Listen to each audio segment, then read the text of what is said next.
All right, think about this for a second. Imagine a movie with no action scenes, no crazy special effects. The whole thing, pretty much, takes place in one tiny hot room. Sounds kind of boring, right? And yet, it's considered one of the most suspenseful movies of all time. We're talking, of course, about the 1957 masterpiece, 12 Angry Men. And this quote right here, from the guy who actually had to shoot the film, cinematographer Boris Kaufman, just nails the problem they were facing.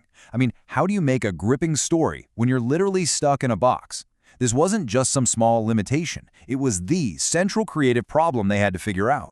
So that's the big question, isn't it? How did this film, with all these insane restrictions, become such a timeless classic? Well, that's exactly what we're going to break down. Because the real magic of 12 Angry Men isn't just the incredible script or the acting. It's how they took their biggest weakness and turned it into their greatest strength. All right, first things first. To really get how they pulled this off, we've got to go back to where this story even came from. Its origins are super important for everything that comes next. So get this, 12 Angry Men wasn't originally a movie. Nope, it started out back in 1954 as a teleplay, basically a play written to be performed live on TV. And that's a huge deal, because it means the story was built from the ground up to be all about dialogue, all about characters bouncing off each other, just like a stage play. But that's also the big problem, right? When you take something that's mostly just people talking in a room and try to make it a movie, you run the risk of it feeling really flat, really static. They had to figure out how to make it feel cinematic, you know? They needed the camera to be more than just a silent observer. It had to be a part of the storytelling.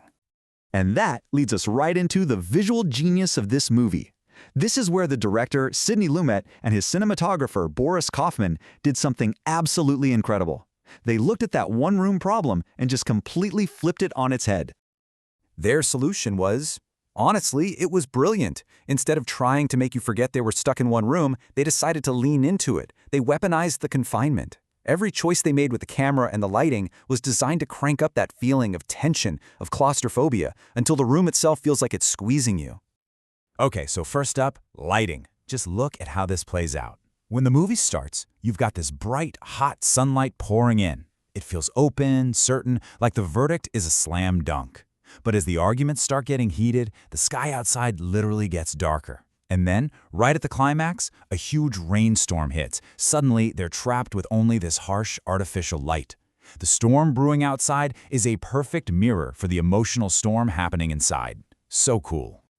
But the lighting was just one piece of the puzzle. The really mind-blowing trick was how Sidney Lumet used the camera. He had this whole strategy planned out from the very beginning, and the goal was to literally make the room feel smaller and smaller as the movie goes on, not just for the characters, but for us watching at home. He actually shot the movie in 3 distinct parts. At the beginning, the cameras are placed high up, looking down on the men. They used wide-angle lenses, which makes the room feel pretty spacious and open. Then for the middle section, the cameras come down to eye level. Now you're right there with them, face to face, and the arguments feel way more personal. And for the final act, the cameras drop below eye level and they switch to longer lenses. This crushes the space, blurs the background, and makes the actors' faces seem almost distorted. You feel trapped. There's just no room to breathe. And here's the final visual trick. Toward the very end, when the tension is just unbearable, the camera starts tilting up, and you start seeing the ceiling in the shots. It's such a simple thing, but it has this huge psychological effect. It visually boxes them in. There is no escape. Okay, so we've talked about the incredible how, the filmmaking techniques, but let's shift gears now to the why. Why is this film so powerful? What is it actually about? Well, it all boils down to one simple but profound legal idea. And that idea is reasonable doubt. We hear this phrase all the time, but what does it really mean? It doesn't mean you have to be 100% positive the person is innocent. All it means is that the prosecution has to prove its case so thoroughly that there's no reasonable reason to doubt guilt. If there's a legitimate, sensible question mark, you can't convict. This leads to something fans still argue about to this day. The movie's goal isn't to prove the kid on trial is innocent. In fact, juror number 8, Henry Fonda's character, never says he thinks the kid is innocent. All he says is he isn't sure he's guilty. The whole point is just questioning the evidence. That's why the final verdict is not guilty, not innocent. That distinction is everything. Now here's where things get really interesting when you compare the movie to real life. The film gives us this amazing, dramatic story of one good man, one logical voice, changing everyone's minds. It's very heroic. But, studies from places like Cornell Law suggest that in real juries, it's not about one hero. It's about diversity. Having people from different backgrounds with different viewpoints in the room is what actually leads to better, more careful decisions. So considering it's an old black and white movie from 1957 and it has some legal inaccuracies, why are we still talking about it? Why does it feel just as important today, if not more so? Well, for one thing, the conversation around it has never, ever stopped. People still debate the original versus the '97 remake.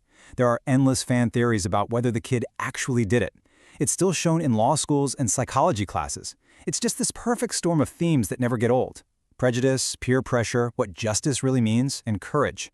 And I think this quote from a user on Reddit absolutely nails why. They say, the 12 angry men in many ways represent ourselves. And that's it, right there. The movie is like a mirror. You watch it and you see all these different personality types. The angry guy, the logical guy, the one who just wants to go home. You can't help but see a little bit of yourself or people you know in those characters. It forces you to look at your own biases. So in the end, yeah, the filmmaking is genius and the story is gripping, but that's not the real reason it lasts. The film is a monument to one really powerful idea, that it only takes one person with the courage to stop and ask questions to change everything. To be the one to say, hang on a second, are we absolutely sure about this? And that really leaves us with one last question. A question the movie kind of asks all of us. It puts you right there in that room. And you have to wonder, if you were there in a room where everyone else is completely certain, where it would be so much easier to just agree and go home, would you be that one voice? Would you have the courage to stand up and say, wait, let's talk about this a little more?